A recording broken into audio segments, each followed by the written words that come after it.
السلام عليكم. دعوني نمشي لكم طريقة معرفة إذا كان عندنا سلف لشريحة سوا. إذا كان عندنا سلف في شريحة سوا، وطريقة مثلا التسلف وطريقة إلغاء التسلف. طبعا طريقة معرفة إذا كان عندنا سلف لشركة السلسلة في شرائح سوا، كل ما علينا هو طلب الرصيد. إذا طلبنا الرصيد بنعرف بعدين بيطلع لنا الرصيد يا إما سالب يا إما موجب. إذا كان سالب يعني هذا سلف.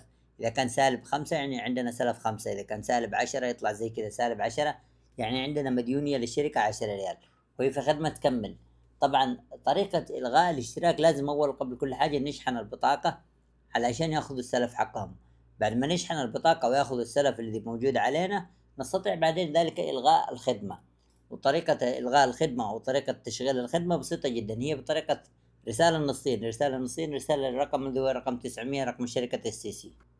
وهذه هي رسالة الإلغاء. كما تشاهدون لإلغاء خدمة كمل أرسل 1056 إلى 900. هذا طبعا لإلغاء. إذا كنا نريد مثلا تفعيل الخدمة نرسل إيش؟ نرسل 1055 لتفعيل الخدمة. لكن لإلغاء الخدمة بعد ما لازم أول قبل كل حاجة لازم نشحن بطاقة علشان ناخذ الرصيد السلف حقهم. بعدين نرسل الرسالة هذه اللي هي 1056، هذه نرسلها إلى 900. بعد ما نرسلها خلاص تم استلام طلبك، ننتظر بعدين يجينا تم إيقاف خدمة كمل. خلاص إذا تم إيقاف خدمة كمل، بعدين في أي وقت نستطيع استخدام الرصيد ونشحن، وهذا عادي طبيعي، ما يكون عندنا لا سلف ولا شيء.